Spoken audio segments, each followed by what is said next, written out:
उन्होंने कहा कि मैं समझता हूं कि ये जो ताल्लुक है इसकी वजह से उनको पहले पंजाब गवर्नमेंट में लाया गया, नकवी साहब लाए वहाब रियाज साहब को, फिर उनको स्पोर्ट्स का महकमा दे दिया, फिर उनको सेलेक्टर ही बना दिया। हालांकि वहाब रियाज एक एवरेज किस्म के प्लेयर हैं और बहरहाल उनकी इंटेंट पे, उनकी कैपेबिलिटी पे भी वाज़े तौर पे शक का इजहार कर रहे हैं जनाब नजम सेठी साहब। और टीम ने ग्रुपिंग है, ये कोई तज्जियाकार ये बात नहीं कह रहा, कोई स्पोर्ट्स एनालिस्ट से बात नहीं कर रहा, अगर से वो तो कह ही रहे हैं।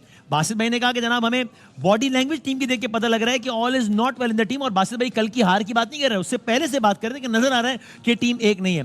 खुद साबिक चेयरमैन नजम सेठी टीम की ग्रुपिंग के बारे में क्या कहते हैं और बड़े वाज़े अल्फाज में कह रहे हैं, नाम ले लेकर कह रहे हैं। क्या कह रहे हैं देखिए। तो अब ग्रुप्स बने हुए हैं, इसमें कोई शक नहीं है, मैं आपको बता रहा हूँ। एक ग्रुप है जो कि शाहीन को सपोर्ट करता है, अच्छा, और एक ग्रुप है, छोटा ग्रुप है 2-3-4 लोगों का जो बाबर के साथ है, मगर ज्यादा लोग जो हैं वो शाहीन के साथ हैं, या शाहीन के साथ भी उतने ही लोग हैं जितने कुछ साइलेंट भी हैं, चुप हैं, वो कब देखते हैं इधर जाना है उधर। तो डिवीजन है, ग्रुप्स हैं, फिर वहाब के अपने ग्रुप्स हैं, उसके लाइक्स एंड डिसलाइक्स हैं। सो अब ये है सारी की सारी सूरत हाल। हम जरा पैनल में डिस्कशन खोलते हैं कि जरा मालूम हो कि क्या सारे मामलात हैं।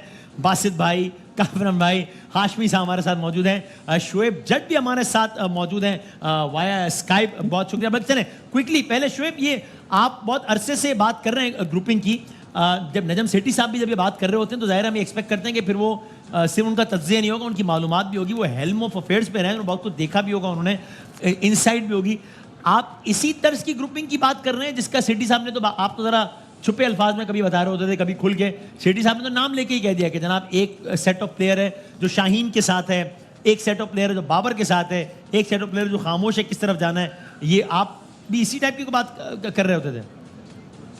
वसीम भाई बहुत शुक्रिया प्रोग्राम में लेने का। और ये बात जो है वो आपके ही प्रोग्राम में मैंने की थी, और उसके बाद उसी रात गालिबन या अगले दिन जो है नजम सेठी साहब ने उस बात को जो है ना जरा खोल के बयान कर दिया। मैंने भी आप देखें तो मैंने बता दिया था कि एक शाहीन है, एक बाबर है और एक रिजवान है, वो दोनों तरफ जो है वो स्विंग करता रहता है। अब मामला जो है ना इससे भी आगे जा रहा है, ये तो बात अपनी जगह थी। प्रॉब्लम क्या है कि मोहसिन नकवी साहब ने ये नारा तो लगा दिया कि छोटी सर्जरी और बड़ी सर्जरी, लेकिन असल मसला ये है कि जो डील्स हुई थी, ये डील्स पाकिस्तान की तबाही का बाइस बनी है। और ये डील्स किसने की थी? ये डील्स की थी वहाब रियाज ने। और वहाब रियाज कौन है? वहाब रियाज जो है वो राइट हैंड है मोहसिन नकवी के। शायद मोहसिन नकवी के चैनल पे प्रोग्राम करते थे, फिर उसके बाद वो वहां से गुड लिस्ट में गए और उसके बाद पंजाब हुकूमत में आए, उसके बाद क्रिकेट बोर्ड में आए। वो एक होता है ना डिफेक्टो चेयरमैन, इस टाइम वहाब रियाज वैसे ही रिएक्ट कर रहे हैं।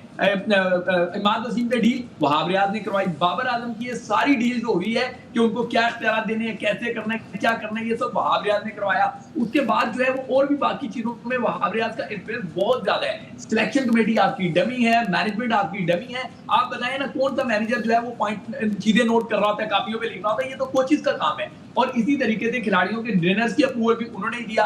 अब ये जो एक नया ड्रामा शुरू होने जा रहा है, अभी तो बता रहा हूँ, एक इंक्वायरी ड्रामा शुरू होने जा रहा है, वो सिर्फ ड्रामा होगा, हकीकत में कुछ नहीं होगी। सिर्फ चेहरों को आगे पीछे करके मामला वहीं रखे जाएंगे, क्योंकि बुनियादी तौर पे बाबर वहीं पे हैं, वहाब रियाज जो इसको सपोर्ट कर रहे हैं पीछे रह के वो भी वहां पे हैं।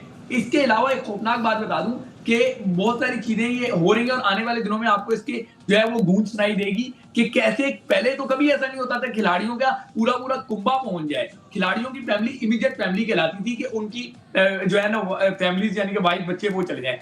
अब भाई, रिश्तेदार, भाइयों के दोस्त उसी टीम होटल्स में होते हैं, वहीं पे खिलाड़ियों की मुलाकातें करवा रहे होते हैं। बहुत सारी ऐसी चीजें जिन पे फिंगर क्रॉस हो रही है। अभी मैं उसके इब्तदाई चीजें डिग आउट कर रहा हूं, जैसी मेरे पास आएंगी तो आपके शो में जरूर करूंगा। लेकिन जो इब्तदाई चीजें भी है वो बहुत होलनाक हैं, लेकिन सिर्फ इसलिए नहीं बता रहा कि मैं उनको क्रॉस चेक कर रहा हूं। ये भाइयों के मामला, बर्मिंघम में बैठे हुए एक शख्स के मामला, लाहौर में बैठे हुए एक शख्स के मामला, ये ताने बाने बहुत गलत जगहों पे जा रहे हैं। अल्लाह करे वैसा कुछ ना हो जैसा मुझे इब्तदाई मालूमात मिल रही है। I hope so. Of course I don't know कि आप क्या एग्जैक्टली क्या बात कर रहे हैं, लेकिन बिल्कुल